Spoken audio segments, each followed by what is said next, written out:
Arturo Uslar Pietri. La lluvia. La luz de la luna entraba por todas las rendijas del rancho y el ruido del viento en el maizal, compacto y menudo como la lluvia. En la sombra acuchillada de láminas claras oscilaba el chinchorro lento del viejo sambo. Acompasadamente chirriaba la atadura de la cuerda sobre la madera y se oía la respiración corta y silbosa de la mujer que estaba echada sobre el catre del rincón. La patinadura del aire sobre las hojas secas del maíz y de los árboles sonaba cada vez más a lluvia, poniendo un eco húmedo en el ambiente terroso y sólido. Se oía en el hondo como bajo piedra el latido de la sangre girando ansiosamente. La mujer sudorosa e insomne prestó oído. Entreabrió los ojos, trató de adivinar por las rayas luminosas, atisbo un momento, miró el chinchorro quieto y pesado y llamó con voz agria. Jesús. Calmó la voz esperando respuesta y entretanto comenzó alzadamente.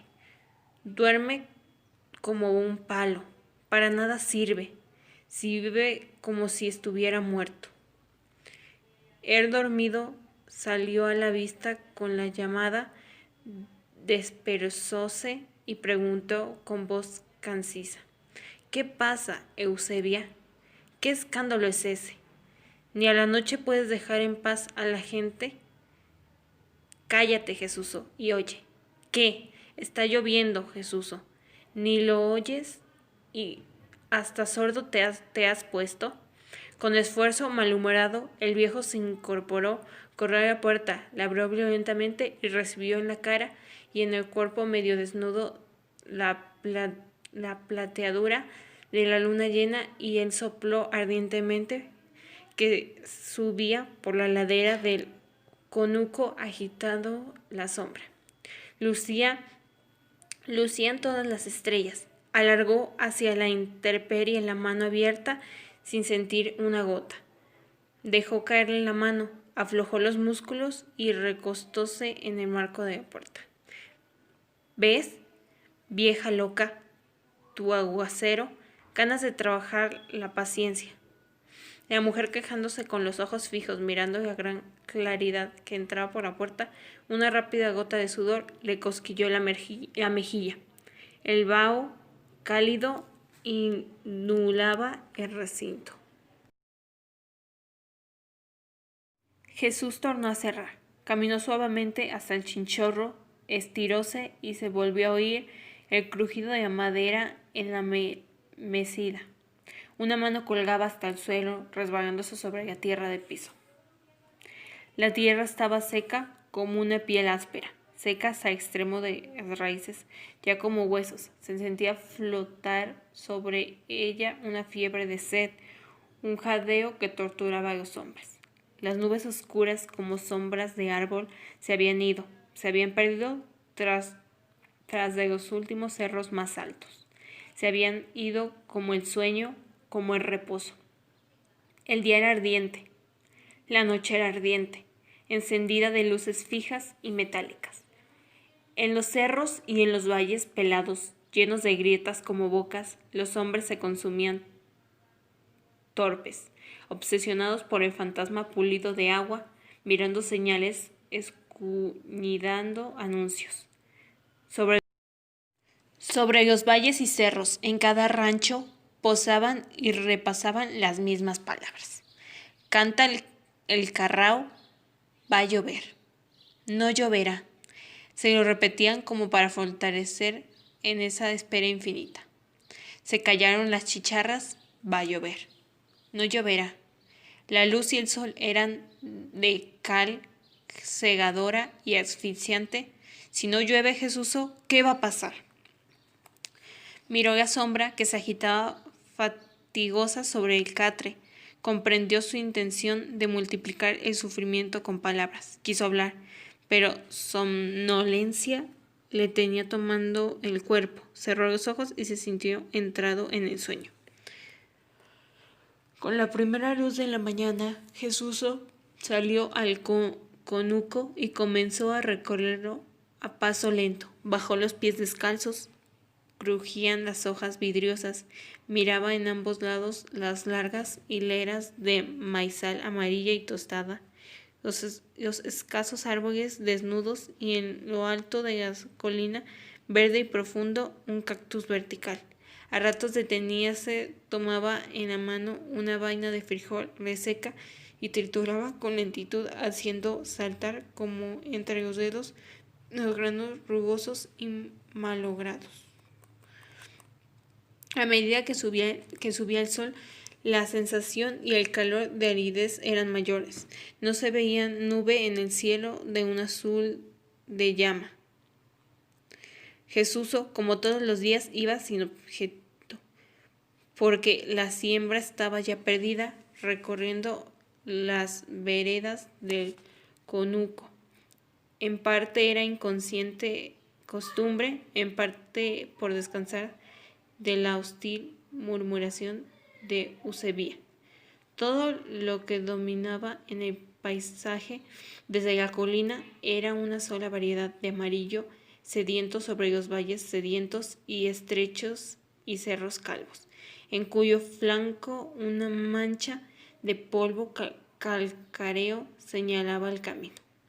No se observaba ningún movimiento de vida. El viento quieto, la luz fulgurante, apenas la sombra si se iba empequeñeciendo. Parecía aguardarse un incendio. Jesús marchaba despacio, deteniéndose a ratos como un animal amaestrado, la vista sobre el suelo y a ratos conversando consigo mismo. Bendito y alabado, ¿qué va a ser de la pobre gente con esta sequía? Este año ni una gota de agua y el pasado fue el inviernazo que se pasó de aguado. Llovió más de la cuenta, creció el río, acabó las vegas, se llevó el puente. Está visto que no hay manera si llueve, porque llueve, si no llueve, porque no llueve. Pasaba del monólogo a un silencio desierto y a la marcha perezosa, la mirada por tierra, cuando sin ver sintió algo inusitado. En el fondo de la vereda y alzó los ojos. Era el cuerpo de un niño, delgado, menudo, de espaldas en clinillas, fijo y abstraído, mirando hacia el suelo. Jesús avanzó sin ruido y sin que el muchacho lo advirtiera. Vino a colgarse por detrás, dominando con su altura lo que haría. Corría por tierra culebreando un delgado hilo de orina, achatado y turbio de polvo en el extremo que arrastraba algunas pajas mínimas. En ese instante, de entre sus dedos mugrientos, el niño dejaba caer una hormiga. Y se rompió la represa. Ya ha venido la corriente, brum, brum, y la gente corriendo, y se llevó la hacienda del tío Sapo y después el jato de tía Tara, y todos los palos grandes, ¡zas! ¡Brum! Ya, y ahora tía Hormiga metida en ese aguazón. Sintió la mirada, volviéndose bruscamente, miró con susto la cara rugiosa del viejo y se alzó entre colérico y vergonzoso. Era fino, elástico, las extremidades largas y perfectas, el pecho angosto, por entre el dril pardo, la piel dorada y sucia, la cabeza inteligente, móviles los ojos, la nariz vibrante y aguda, la boca femenina. Lo cubría un viejo sombrero de fieltro ya humando de uso, plegado sobre las orejas como bicornio que contribuía a dar la expresión de roedor, de pequeño animal inquieto y ágil. Jesús terminó de examinarlo en silencio y sonrió. ¿De dónde sales, muchacho? De por ahí. ¿De dónde? De por ahí. Y extendió con vaguedad la mano sobre los campos que se alcanzaban. ¿Y qué vienes haciendo? Caminando. La impresión de la respuesta devale cierto tono autoritario y alto que extrañó al hombre. ¿Cómo te llamas? Como me puso el cura. Jesús arrugó el gesto, desagradado por la actitud terca y huraña. El niño pareció advertirlo y compensó las palabras con una expresión confiada y familiar. No seas malcriado, comenzó el viejo, pero desarmado por la gracia, bajo un tono más íntimo. ¿Por qué no contestas? ¿Para qué pregunta? Replicó con candor extraordinario. Tú escondes algo. ¿O te has ido de tu casa, de tu taita? No, señor. Jesús se rascó la cabeza y agregó una sorna. ¿O te empezaron a comer las patas y fuiste a vagabundito? El muchacho no respondió. Se puso a mecerse sobre los pies, los brazos, la espalda, chasquear la lengua como contra el paladar. ¿A dónde vas ahora? ¿Y qué estás haciendo? Lo que usted ve. Buena cochinada. El viejo Jesús no halló más que decir. Quedaron callados frente a frente sin que ninguno de los dos se atreviera a mirarse a los ojos. Al rato, molesto por aquel silencio y aquella actitud que hallaba como romper, empezó a caminar lentamente como un animal fantástico. Advirtió que los estaba haciendo y rumbo sin pensar que pudiera hacerlo para divertir al niño. ¿Vienes?, le preguntó simplemente. Calladamente el muchacho se vino siguiéndolo. En llegando a la puerta del rancho halló a Eusebia, aterrada, encendiendo fuego. Soplaba con fuerza sobre el montoncito de maderas de cajón de papeles amarillos. Eusebia, mira, llamó con timidez. Mira lo que ha llegado. ¡Ujú! Gruñó sin tomarse y continuó soplando. El viejo tomó al niño y lo colocó ante sí, como presentándole las dos manos oscuras y gruesas sobre los hombros finos.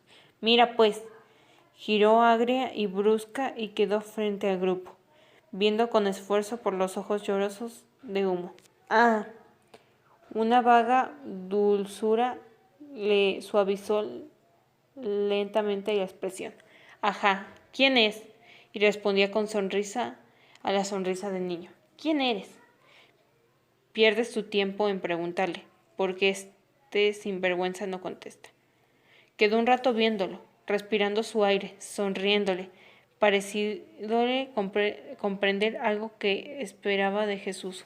Luego, muy despacio, se fue a un rincón, hurgó en el fondo de una bolsa de tela roja y sacó una galleta amarilla, pulida como metal, de dura y vieja. La dio al niño y mientras ese mascaba con dificultad la vieja pasta, continuó contemplándolo a él y al viejo alternativamente con aire de asombro, casi de angustia. Parecía buscar dificultosamente un fino y perdido hilo de recuerdo. ¿Te acuerdas, Jesús, de Cacique, el pobre? La imagen del viejo perro fiel desfiló por sus memorias. Una compungida emoción los acercaba. Cacique, dijo el viejo, como comprendiendo a deletrar. El niño volvió la cabeza y lo miró con su mirada entera y pura. Miró a su mujer y sonrieron ambos tímidos y sorprendidos. A medida que el día se hacía grande y profundo, la luz situaba la imagen del muchacho dentro del cuadro familiar y pequeño del rancho. El color de la piel enriquecía el tono moreno de la tierra pisada, y en los ojos la sombra fresca estaba viva y ardiente. Poco a poco las cosas iban dejando sitio y organizándose para su presencia. Ya la mano corría fácil sobre la lustrosa madera de mesa. El pie hallaba el desnivel de umbral, el cuerpo se amoldaba exacto al butaqueo del cuero y los movimientos cabían con gracia en el espacio que lo esperaba. Jesús, entre alegre y nervioso, había salido de nuevo al campo y Eusebia se atareaba, procurando evadirse de la sociedad frente al ser nuevo. Removía la olla sobre el fuego, iba y venía buscando ingredientes para la comida y a ratos, mientras le volvía la espalda, miraba de reojo al niño.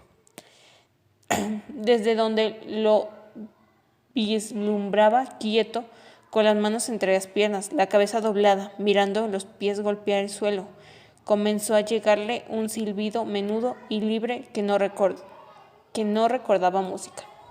Al rato preguntó casi sin dirigirse a él: ¿Quién el grillo que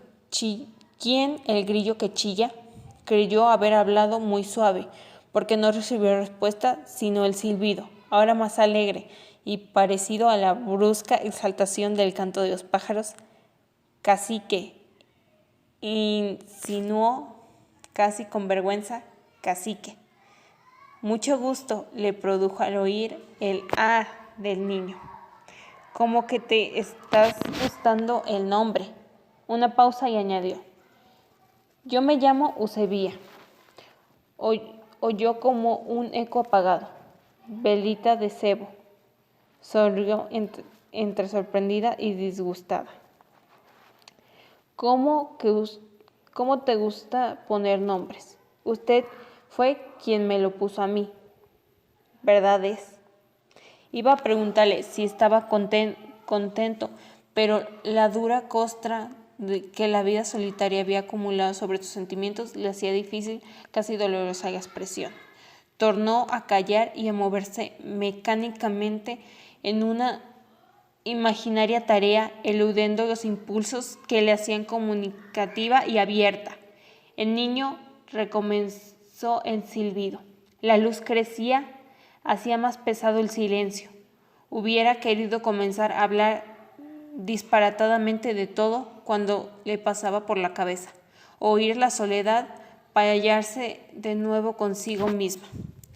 Soportó callada aquel vértigo interior hasta el límite de la tortura, y cuando se sorprendió hablando, ya no se sentía ella, sino algo que fluía con la sangre de una vena rota. Tú vas a ver cómo todo cambiará ahora, cacique. Yo ya no podía aguantar más a Jesús. La visión del viejo, oscuro, callado, seco, pasó entre las palabras. Le pareció que el muchacho había dicho lechuzo y sonrió con torpeza, no sabiendo si era la resonancia de sus propias palabras. No sé cómo le he aguantado por toda la vida. Siempre ha sido malo y mentiroso, sin ocuparse de mí. El sabor de mi vida amarga y dura se concentraba en el recuerdo de su hombre, cargándolo con culpas que ya no podía aceptar. Ni el trabajo del campo lo sabe con tantos años. Otros hubieran salido de abajo y nosotros por atrás y para atrás. Y ahora este año, cacique, se interrumpió suspirando y continuó con firmeza y la voz alzada, como si quisiera que la oyese alguien más lejos. ¿No ha venido el agua? El verano se ha quedado viejo quemándolo todo. No ha caído ni una gota. La voz cálida en el aire torrido trajo una ansia de frescura imperiosa, una angustia de ser, el resplandor de la colina tostada, las hojas secas de la tierra agrietada, se hizo presente como otro cuerpo y se alejó las demás preocupaciones. Guardó silencio algún tiempo y luego concluyó con voz dolorosa: cacique, coge una lata y baja a la quebrada a buscar agua.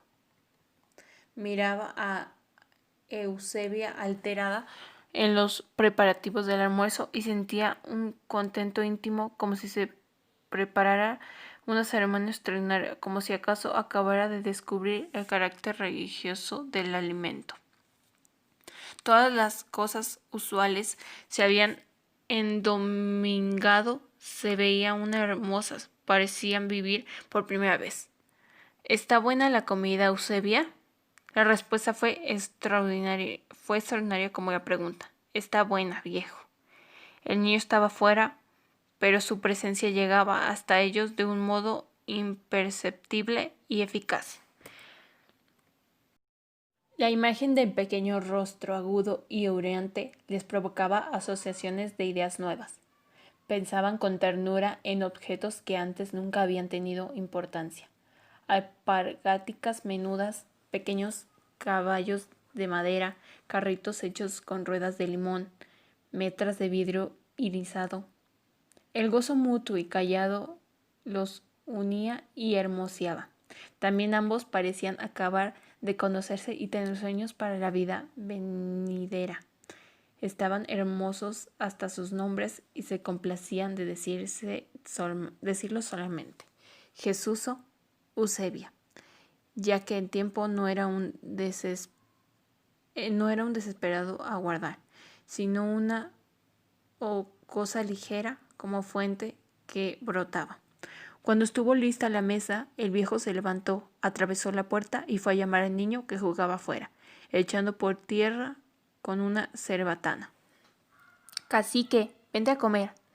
El niño no lo oía, abstraído en la contemplación del insecto verde y fino, con el nervio de una hoja, con los ojos pegados a la tierra, la veía crecida como si fuese de su mismo tamaño, como un gran animal terrible y monstruoso. La cerbatana se movía apenada, girando sobre sus patas, entre la voz del muchacho que canturreaba interminablemente. Cerbatana, cerbatana, ¿de qué tamaño es tu conuquito? El insecto abría acompasadamente las dos patas delanteras, como mensuradio vagamente. La cantinelea continuaba acompañando el movimiento de la cerbatana y el niño iba viendo cada vez más diferente e inesperado el aspecto verdoso hasta hacerse irreconocible en su imaginación. Cacique, vente a comer. Volvió la cara y se alzó con fatiga como si se regresase en un largo viaje. Penetró tras el viejo en el rancho lleno de humo. Eusebia servía el almuerzo en platos de peltre despostillados. En el centro de la mesa se destacaba blanco en el pan de maíz frío y rugoso. Contra su costumbre, que era estarse lo más del día vagando por las siembras y laderas, Jesús regresó al rancho poco después del almuerzo. Cuando bebía a las horas habituales, le era fácil repetir gestos consuetinarios, decir las frases acostumbradas y hallar el sitio exacto en el que su presencia parecería como un fruto natural de la hora. Pero aquel regreso inusitado representaba una tan fortunable alteración del curso de su vida, que entró como avergonzado y comprendió que Eusebia debía estar llena de sorpresa. Sin mirarla de frente, fue al chichorro y echoso a lo largo. Oyó sin extrañeza cómo lo interpelaba. Ajá, como que areció la flojera. Buscó una excusa. ¿Y qué voy a hacer en ese cerro achicharrado? Al rato volvió la voz de Eusebia, ya dócil y con más simpatía. Tanta falta que hace el agua. Si acabara de venir un buen aguacero largo y bueno, santo Dios. La calor es mucha y el cielo purito. No se mira venir agua de ningún lado.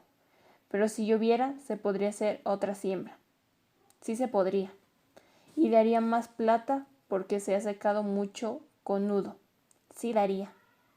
Y con un solo aguacero se pondría verdecita toda esa falda.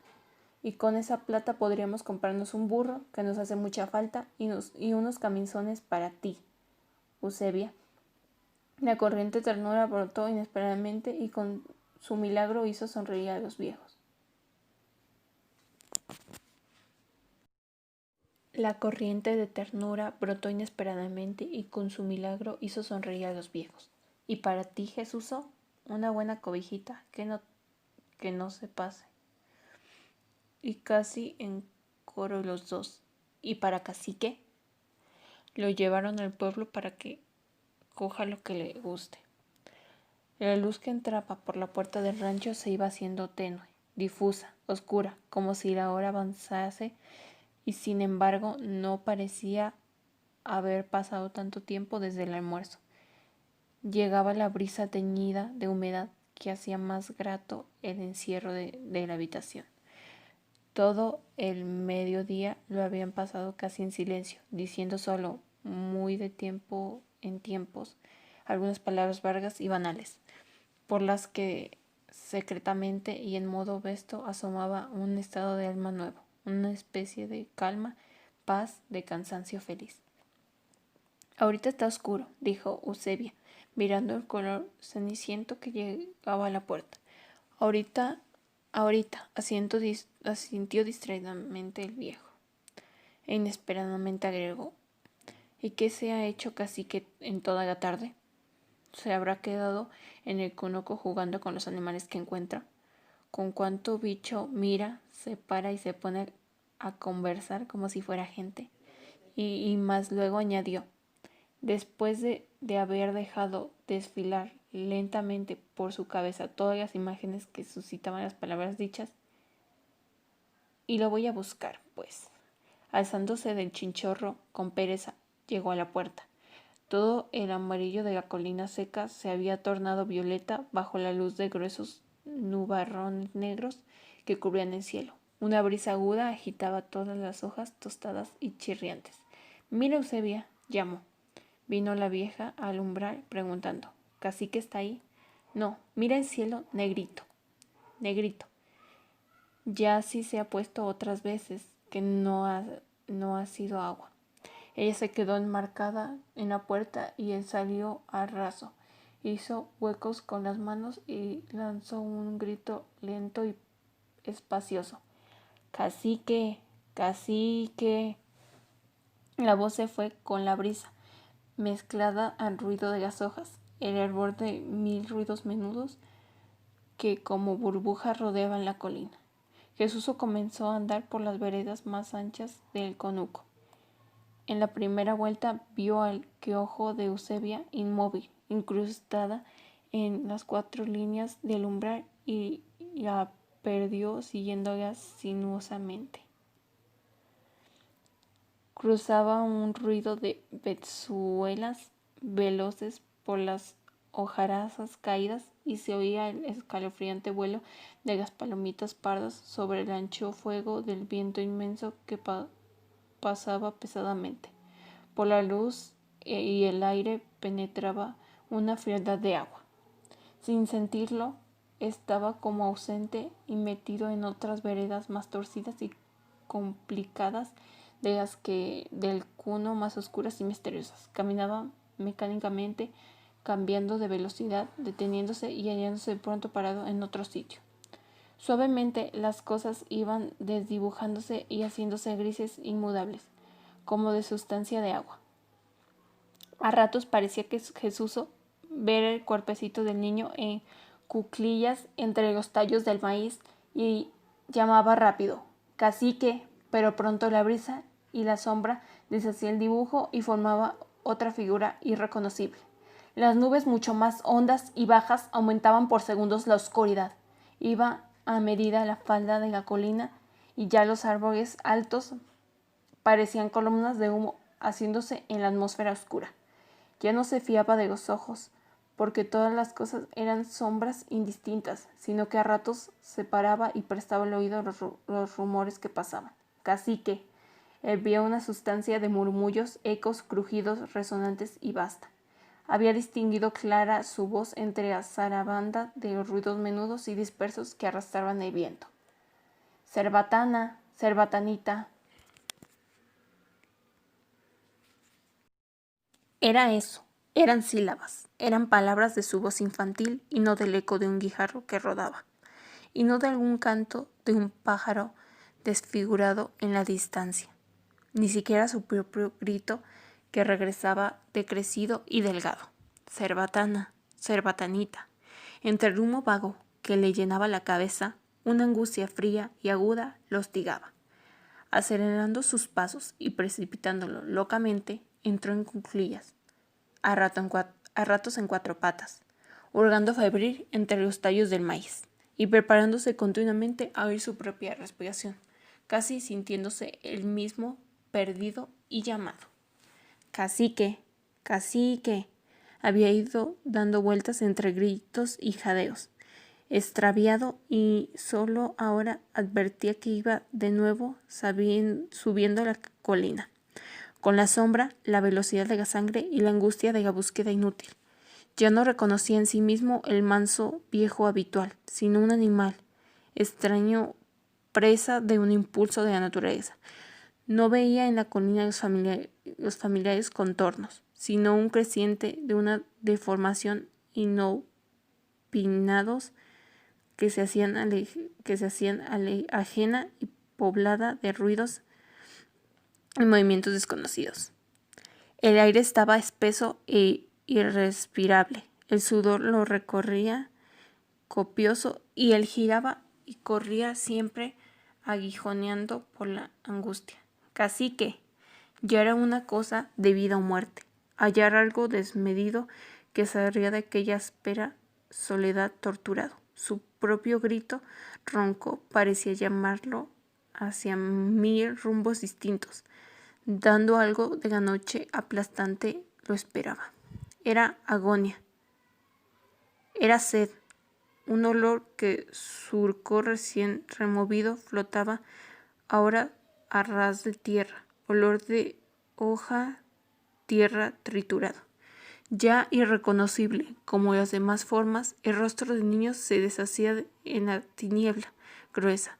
Yo no le miraba aspecto humano. A ratos recordaba la fisonomía, ni el timbre, ni recordaba su silueta. Cacique, una gruesa gota fresca estalló sobre su frente sudorosa. Alzó la cara y otra le cayó sobre sus labios partidos y otra en sus manos terrosas. Cacique, y otras frías en el pecho grasiento de sudor y otras en sus ojos turbios que se empañaron. Cacique, cacique, cacique. Ya el contacto frío le acariciaba toda la piel, le adhería las ropas, le corría por los miembros lazos. Un gran ruido compacto se alzaba a todas las hojarasca y ahogaba su voz. Olía profundamente a raíz, a lombriz de tierra, a semilla geminada, a ese olor ensordecedor de la lluvia. Ya no reconocía su propia voz, vuelta en el eco redondo de las gotas. Su boca callaba como sucia y parecía dormir, marchando lentamente, apretando en la lluvia, calado en ella, acunado por su resonar profundo y vasto. Ya no sabía si regresaba. Miraba como entre lágrimas al través de los claros flecos del agua la imagen oscura de Eusebia, quieta entre la luz del umbral. Donado por Lobos.